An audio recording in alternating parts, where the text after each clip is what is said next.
Busqué los nombres de mis padres en la red oscura. Los vídeos que encontré fueron horrorosos. Conocí a mi mejor amiga Alex poco después de empezar la secundaria.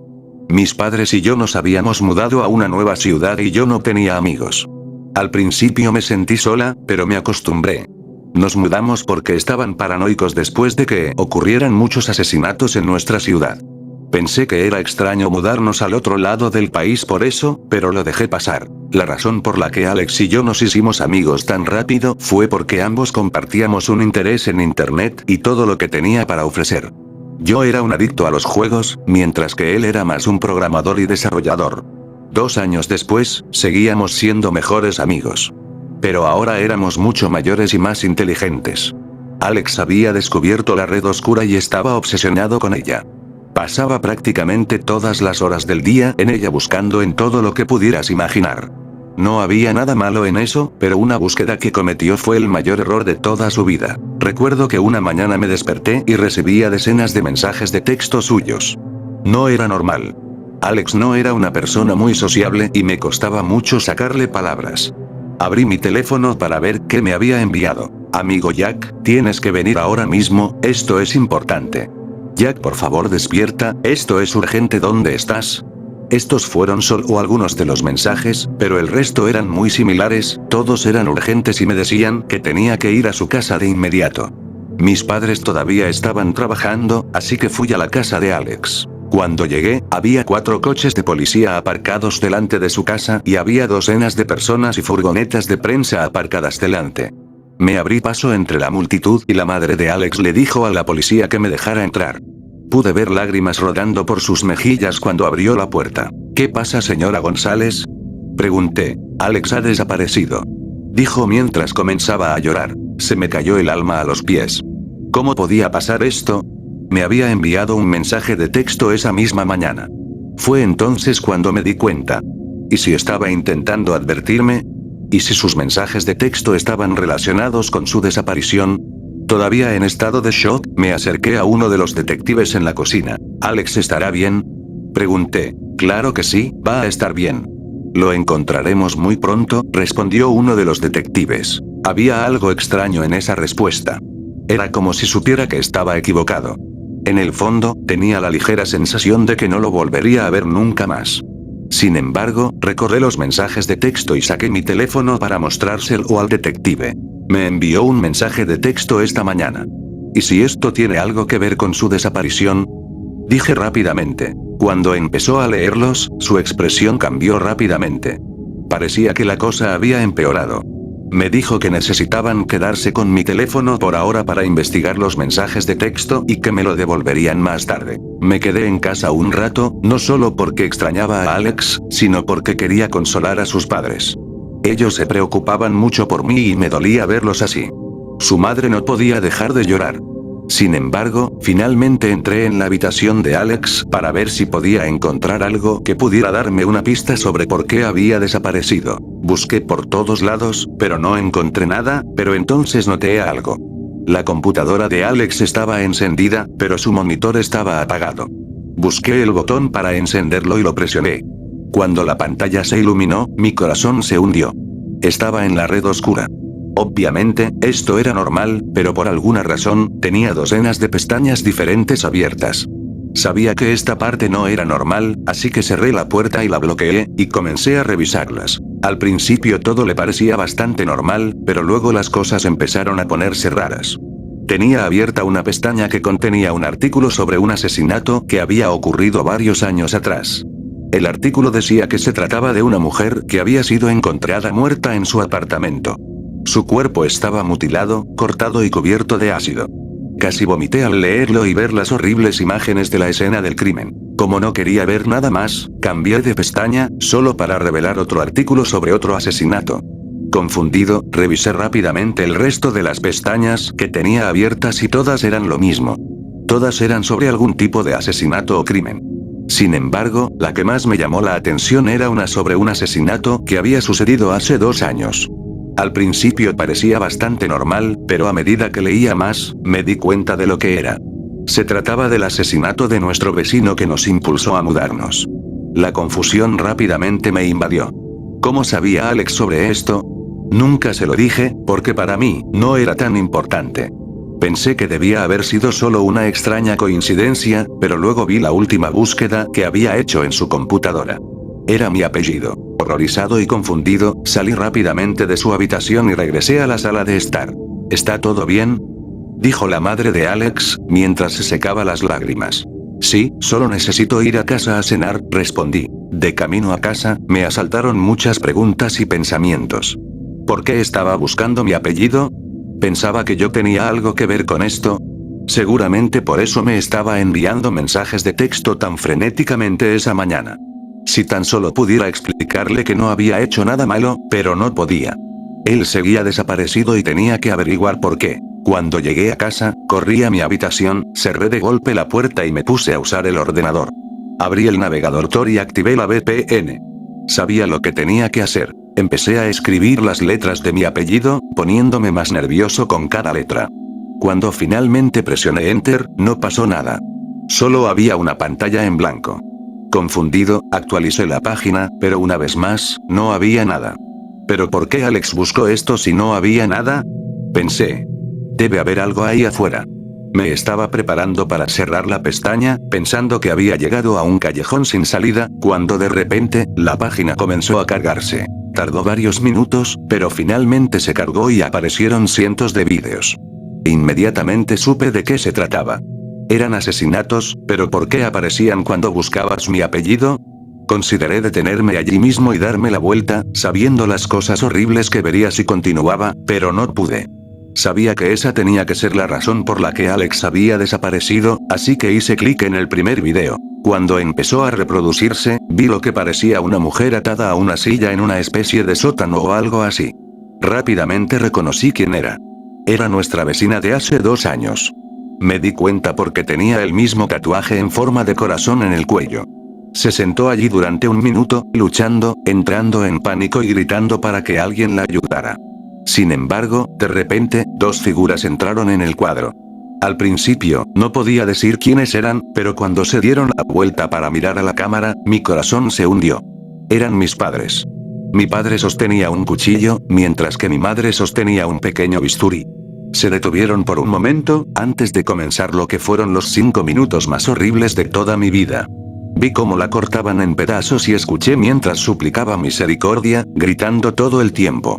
La sangre llenó la habitación cuando dio su último aliento. Cuando el video terminó, rápidamente pasó a otro, revelando exactamente la misma habitación y la misma silla que había visto antes. Estaba traumatizada por lo que ya había visto, y sabía que no podía verlo más. Mis padres eran asesinos, y ahora sabía la verdadera razón por la que nos mudamos hace 2 años. Sabía que había algo extraño en eso, pero nunca podría haber imaginado que este era el horrible secreto que me habían estado ocultando. Todo este tiempo pensé que Alex estaba tratando de acusarme de ser responsable de estos asesinatos, pero estaba muy equivocada. Estaba tratando de advertirme. Revisé más vídeos, todos en la misma habitación. Estaba a punto de terminar, lista para ir a la policía y contarles lo que acababa de ver, cuando noté algo. Hoy se subió un nuevo video al sitio web. Hice clic rápidamente en él y presioné reproducir para revelar lo que esta vez parecía un hombre, atado a la silla. Tenía una bolsa sobre la cara y no podía distinguir quién era. Sin embargo, una vez más vi a mis padres entrar en escena, mi padre se acercó al hombre y le sacó la bolsa de la cabeza. Al principio, no podía distinguir quién era, pero luego me di cuenta de a quién estaba mirando. Era Alex.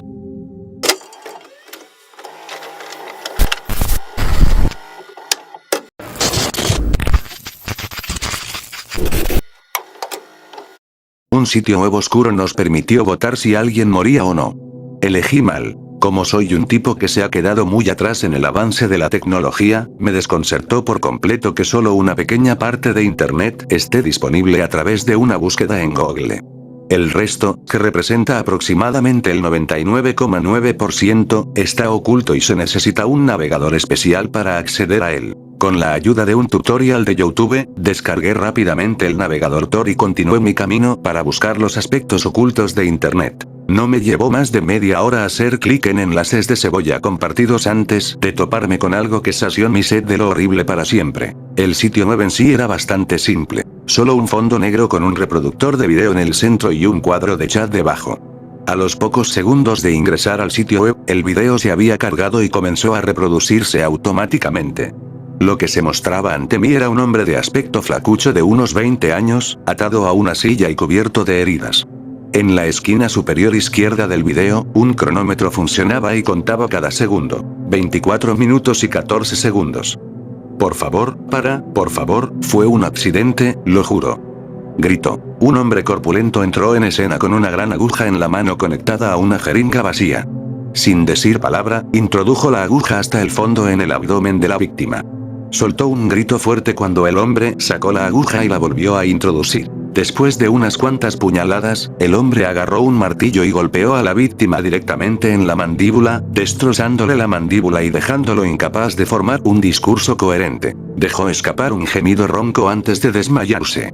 Intenté reenviar el video, seguro que tenía que ser falso, pero fue entonces cuando me di cuenta de que no era un material pregrabado, sino una transmisión en vivo. 26 minutos y 12 segundos, eran las palabras que iluminaban la pantalla. El chat debajo del video se volvió loco, calificando a la víctima como una patética excusa de ser humano y exigiendo que el hombre continuara con la tortura. Pasaron unos segundos y el chat fue reemplazado por un formulario de votación que contenía solo dos opciones: vida o muerte.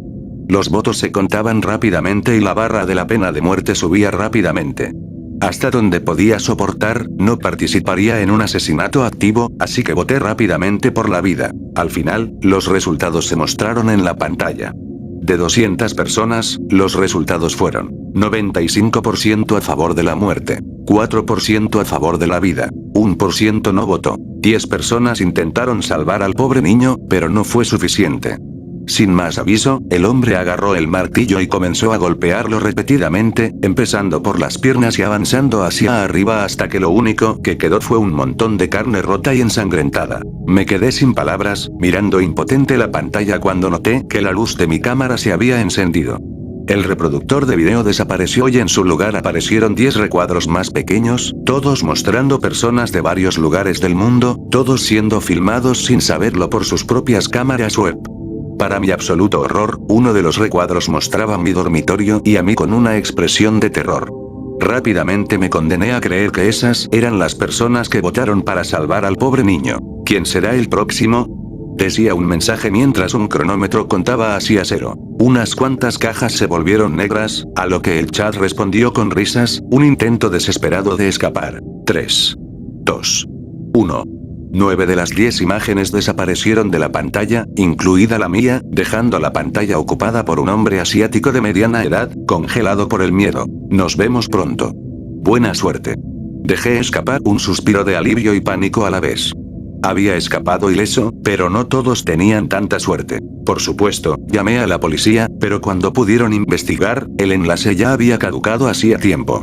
No sé qué más podría haber hecho, pero me enseñó a no buscar demasiado en las profundidades de la red oscura.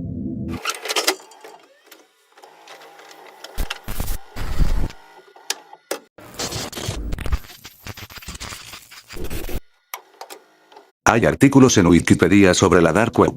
Encontré allí un artículo sobre mi vida. ¿Te has buscado en Google en algún momento? Admítelo. No hay nada de vergonzoso en ello. No es peor que lo que yo hice. Busqué mi nombre en la red oscura. Nunca cometas el mismo error. Yo tenía 19 años en ese entonces. Liv, mi novia, y su familia tuvieron la amabilidad de dejarme vivir en su habitación de invitados a principios de ese año. Les gustó el hecho de que yo pudiera solucionar la mayoría de sus problemas informáticos. Liv es una gran persona y lo que ella vio en un hacker que nunca podría sobrevivir mucho tiempo en el mundo del trabajo de 9 a 5 es algo que no puedo entender. Su casa estaba en un suburbio a solo unas cuadras de una biblioteca y cafeterías con wifi gratis. Estas ubicaciones eran convenientes para mi floreciente carrera como delincuente digital. Utilicé esos recursos hasta que pude mudarme y conseguir un pequeño apartamento propio. Después de una serie de trabajos degradantes y jefes abusivos, encontré la independencia financiera. Lo hice después de aprender a comprar y vender cosas que no debía con el uso de mi navegador Tor. Participé en transacciones ilegales, como pedir dinero falso y documentos de identidad robados. Descubrí que había un gran mercado para los psicodélicos fabricados. A menudo iba al parque de patinaje para vender esos artículos en el paisaje más infernal de la red mundial. El negocio iba bien. Un joven que había pasado años en hogares de acogida, buscaba actividades que me dieran una sensación de control. Una infancia sin nada te hace sentir eso. La capacidad de navegar por el mundo en línea para conseguir casi todo lo que quería me dio una sensación de poder. Todo iba bien hasta una noche de julio. Me senté en el segundo piso de una librería Barnes Noble, en un rincón junto a la sección de autoayuda. Allí siempre hacía mi mejor trabajo. El lugar estaba empezando a hundirse y no tenía que preocuparme por la afluencia de clientes. A pesar de tener una dirección IP disfrazada, nunca quise arriesgarme a que me asaltaran en casa. Los artículos siempre se enviaban a un apartado postal en lugar de a mi número de unidad. En retrospectiva, todas estas eran medidas de seguridad endebles. Aún así, me dieron una sensación de comodidad, aunque fueran un poco delirantes. Me aseguré de que no hubiera ninguna cámara instalada cerca de donde estaba sentada. Era un espacio pequeño, apartado del público en general. Esconderme a plena vista siempre fue mi método preferido. Bebí café fuerte en un vaso de poliestireno de gran tamaño. Después de 15 minutos de búsqueda, me aburrí. Escribí mi nombre, Joshua Wells. La inclusión de mi identidad en esa parte de la web debería ser un indicador de lo exitoso y arrogante que me había vuelto. No esperaba que Wikipedia estuviera entre los resultados, pero era el tercer enlace hacia abajo. El primero incluía un tour de fantasmas en Nueva Jersey. El guía tenía un nombre similar. El segundo era un sitio web de contenido sangriento que no me interesaba. Si bien era un buscador de emociones fuertes, no estaba dispuesto a consumir medios que se aprovecharan de lastimar a los demás. Hice clic en el enlace del tercer artículo por el título. Se trataba de un programa de televisión. Decía la breve vida de Joshua Wells. Al principio el título no me sorprendió, ya que hay muchos otros con el mismo nombre. En la página se incluían resúmenes de 10 episodios. El primer párrafo ilustraba cómo la serie no continuaba más allá de la primera temporada. Leí el resumen del primer episodio para pasar el tiempo. Episodio 1. El padre de Joshua es un conocido y temido miembro de una pandilla. Su madre es una adicta indefensa. Intenta utilizar a su propio hijo como mula de drogas en un vuelo de Boston a California.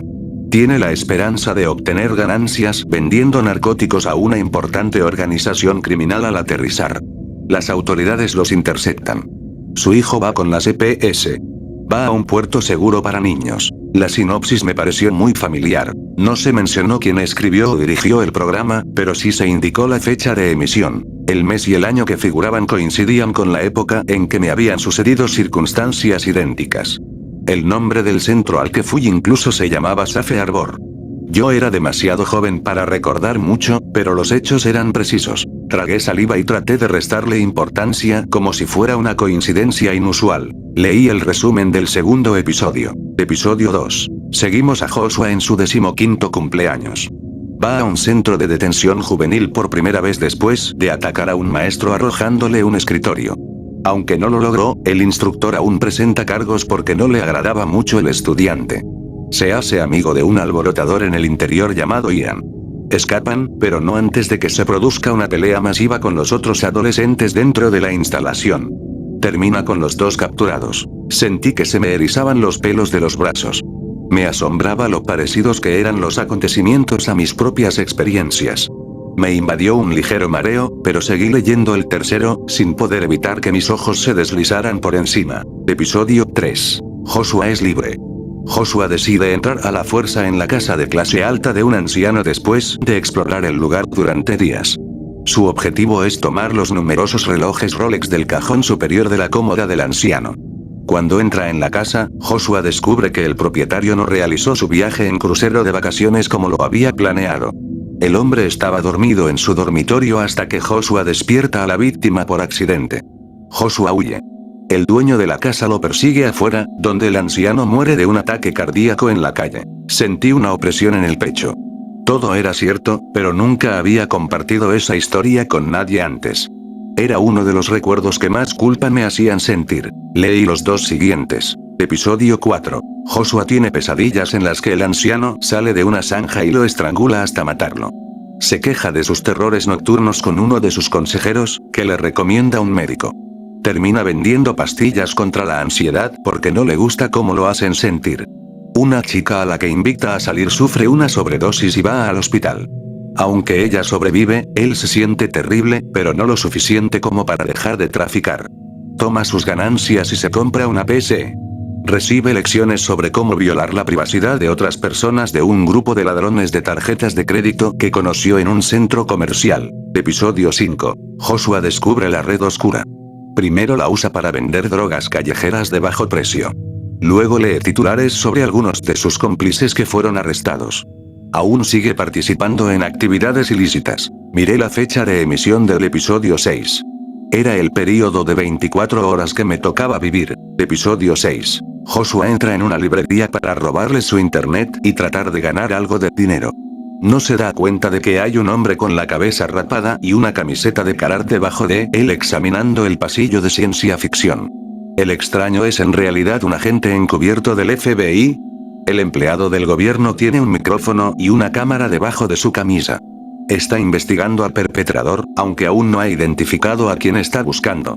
Comienza un arresto donde abordan, golpean y usan una pistola eléctrica paralizante contra Joshua. Le colocan esposas. Me temblaban las manos. Me puse de pie, agarré un volumen de Eckhart Tolle para parecer menos visible y lo abrí. Incliné la cabeza sobre la barandilla para mirar fijamente la planta baja que había debajo de mí. Allí se encontraba un hombre que coincidía con la descripción que daba el artículo. Llevaba una camisa holgada y ocultaba lo que yo sabía, que era una pistola en la cadera. Sostenía un libro de bolsillo en sus manos. Saqué mi teléfono y pretendí tener una conversación con un socio comercial imaginario sobre acciones. Doblé la computadora portátil con mi mano libre y bajé por la escalera mecánica. Caminé hacia la parte de atrás, donde había pilas de libros de tapa dura sobre historia.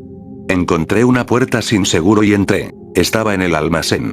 Había cajas sin abrir apiladas por todas partes. No vi a ningún trabajador y corrí hacia la entrada trasera. Corrí por un callejón ancho entre el edificio y las hileras de moteles. Pasé por una galería de arte y una licorería antes de que mi corazón se calmara. En el camino, encontré un restaurante vegano cerrado llamado Valentine Eatery. El lugar estaba oscuro por dentro, pero su letrero de neón todavía brillaba. Había una mesa de picnic en el césped de la entrada. Me instalé allí. Abrí nuevamente la computadora portátil y me conecté a su Wi-Fi gratuito sin problemas. Revisé el resto de la cronología. Los episodios restantes fueron todos períodos de tiempo futuros. Me sequé el sudor de la frente mientras leía el resumen del próximo episodio. Episodio 7. Los medios lo etiquetan como un operador del mercado de la red oscura y 3 de los 7 cargos que se le imputan conducen a una condena. Entre ellos, el de conspiración para traficar narcóticos. Sale en libertad antes de tiempo tras aceptar cooperar con diferentes agencias. Se convierte en consultor de concienciación sobre seguridad cibernética y experto en ingeniería social. Después de un discurso de apertura pronunciado fuera de la ciudad, vuelve a casa. Su novia Olivia y su familia han sido asesinadas. Mis ojos se tensaron y sentí que mi respiración se hacía más superficial. Episodio 8. Joshua recorre su casa. Las paredes tenían sangre seca. Cada rincón estaba vandalizado. La garganta de Olivia estaba cortada. Su cuerpo estaba sobre el sofá de la sala de estar. Sus padres tenían calcetines metidos en la boca y heridas profundas de arma blanca en el estómago. Joshua llama a la policía. Es tratado como el sospechoso número 1 en los medios durante días seguidos. Finalmente es absuelto, pero el daño psicológico es demasiado para soportar. Reflexioné sobre esas palabras. Aunque todavía era joven, es cierto que Liv significaba todo para mí. Episodio 9. Joshua ingresa en un pabellón psiquiátrico. Mira fijamente las paredes acolchadas como si fueran a conversar con él. Los detectives lo visitan con la esperanza de obtener algún tipo de información adicional. Le dicen que saben que las consecuencias de la masacre con la que se topó fueron obra de un asesino en serie en activo. El asesino sigue sin ser identificado. Episodio 10. Joshua salta por la ventana y se rompe el tobillo. Una descarga de adrenalina le permite cruzar el campo y llegar a la autopista más cercana. Se adentra en el tráfico. Un camión de transporte de larga distancia pasa a toda velocidad a su lado y se lleva por delante una hilera de vehículos. Se dirige al lago más cercano, donde se llena los bolsillos de piedras. Espera hasta que anochece y sale al abismo. La última imagen que vemos es su mano rompiendo la superficie del agua. La luz de las estrellas brilla en su piel antes de que sus dedos se sumerjan bajo la superficie. Sus últimos tragos de agua crean bolsas de burbujas que suben a la superficie. Absorbí cómo sería el resto de mi existencia. 4 todoterrenos negros se detienen y dan vueltas a mi alrededor en el aparcamiento. Hombres con trajes negros y el agente encubierto de la librería corrieron hacia mí. Aunque no me resistí, me tiraron al suelo. Me dislocaron el hombro y me dieron varias patadas en la mandíbula antes de esposarme. Me redujeron el tiempo en prisión después de aceptar cooperar para atrapar a personas como yo. Después de mi fecha de publicación, he intentado volver a visitar ese enlace sin suerte. No logro entender cómo existía ese artículo en primer lugar. He leído cómo el estrés de alto nivel puede abrir perspectivas y portales hacia lo desconocido. Yo apostaría por esto último, aunque a veces creo que no me corresponde a mí saberlo. No quiero ceder ante lo que el destino tiene escrito para mí. Mi huida de la librería me ha dado la confianza de que puedo cambiar el resultado de la profecía de la red oscura, aunque sea por poco tiempo. O solo alargué lo inevitable por una fracción de tiempo. El destino, especialmente en lo que respecta a nuestras historias como individuos, no está escrito en piedra. Es maleable, me digo a mí misma. Este pensamiento positivo es lo único que me mantiene en marcha. Debería visitar la casa de Leaf ahora. No ha respondido mis mensajes en toda la mañana.